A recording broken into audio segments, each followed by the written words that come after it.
মারামারি করে ভিউ বানাইতেছে বিএনপির লোক আমি বলে ভিউ বানাই আমি মার খা আমার নিজের জীবনে ওইটুকু ভিউ বানার জন্য বলে গেছি বলে আমরা বিএনপির লোকেরা করে আমি ভিউ বানাই।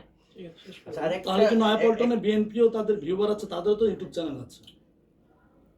ভিউ খালি শোনেন, আপনি রুমিন ফারানা বলেন, রনি বলেন, এই তারেক যে বক বক করে, তারেক সে হলে আর কালকে থেকে আমার নামে দেখে উল্টো পাল্টা কথা বলেছে। তারেকে কালকে ফোন দিয়েছিলাম, এই তুই যে আমার নামে উল্টো পাল্টা বললি, যে আমি কোন জায়গায় কি করছি? কয় হলে দেয় হিরো আলম হলে দেয় ভুল ভাল বলতেছে, করতে তুমি তো দিবি আর অনেক কাছে ভাত খাইছো, আমি তোদের বিএনপি নেতারা তো অনেক ভাত খাচ্ছে রে। হ্যাঁ আমি একা ভাত খাচ্ছি? কোন তারেক? হ্যাঁ আম তারেক করে সবাই চেনেন আপনারা, আম তারেক করে বলে আপনারা, হ্যাঁ গণ অধিকারে, হ্যাঁ আম তারেক করে সবাই চিনে তারে। কালকে ওরা ফোন দিয়েছিলাম রাত্রিবেলা, আমার দিকে আমার নামে একটা ইন্টারভিউ করছে, করতে আলম হলে ভুল ভাল বলতেছে, সে হলে দেয় বিএনপির হলে দেয় লোকলা হলে দেয় আওয়ামী লীগের লোক মারছে, ওর বাড়ি বগুড়া। আমি বলে তোমার বাড়ি বগুড়া, তুমি চিনো তাহলে বলো নি কেন? হ্যাঁ তো করতে ভাই ভিডিওটা ডিলিট করে দিচ্ছি। হ্যাঁ হ্যাঁ ভিডিও ডিলিট করবা কেন তুমি? হ্যাঁ তে কথা তুমি হলে যে আরব খানের ওটি গেলা, তুমি হলে আরব খানের ওটি গেলা কিছু আমাকে সে উল্টো প্রশ্ন করে। আমি বলে আরব খানে করতে আমি গেলাম থেকে তোদের বাংলাদেশের লোক আরব খানে খবর পাইছি, তোরা আরব খান জানতেছিলি, তোরা আরব খান করিস। আমরা দেখি টেকি আমরা যারা ক্রিকেটার আমরা সব না গেলে উদ্বোধন থেকে আরব খানিকে খবর পাইতিস তোরা? হ্যাঁ তোরা আমাকে নিয়ে বড় বড় কথাবার্তা বলিস, তারেক আমাকে আমি তারাকে উল্টো বলতে। আপনি 17 আসনে মায়ের না খেলে তো সেই নির্বাচন প্রশ্নবিদ্ধ হতো না।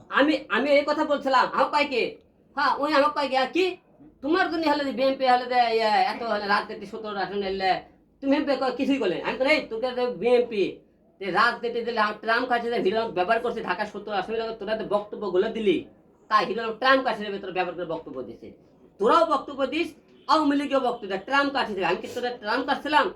তোরা আমাকে বক্তব্য দিছিস এতবার, হ্যাঁ বিএনপি যে আমাকে এত বক্তব্য দিছে, আমি কি তাদের ট্রাম্প কাটছিলাম? আন্তর্জাতিক থাকে হিরো আলমের মধ্যে টুকায় ধোকা রকলে কেন হলে এত বক্তব্য দেওয়া কথা বলে? হ্যাঁ তোর মধ্যে আমরা ধোকার টুকাই বলো, আমরা তো মূল্য হয় না বাংলাদেশে, আমাকে তাদের এত বাইরে দেশের কথা বলতে হবে কেন? আপনারা বলেন যে এই কথা বলতেছিল, আমাকে নিয়ে যদি মনে করেন কোনো মূল্য বাংলাদেশের কোনো আমি লোকই না হবো, তাকে নিয়ে এত কথা হবে কেন? টক শো করতে হবে হিরো আলমের নামকে কেন? বড় বড় জায়গায় এমপির মধ্যে আমার নাম নিয়ে তোমাদের কথা বলতে হবে কেন? আমার নামই তোমরা মুখে আজকে থাকে, আমি তোমাদের রাজনীতি কোনো কথাবার্তা বলবো না, তোমরা আমার কেউ নাম নেবা না আজকে থাকে। আমি তোমাদের আমরা তো মরে গেলেও কমবো না, বন্যে গোটাল দেশ ভাঙিয়ে গেল, আমি এক প্যাকেট মুড়িলে তাদের পাশে দাঁড়াবো না আজকে থাকে। কারণ হিরো আলম বাংলাদেশ হিরো আলম তো দালাল হয়ে গেছে, আমি এখন দালালি করতেছে, এই দেশ ছেড়ে দেয় বাইরে দেশে দালালি কর্ম এখন যায় বাংলাদেশের নামে। ঠিক আছে,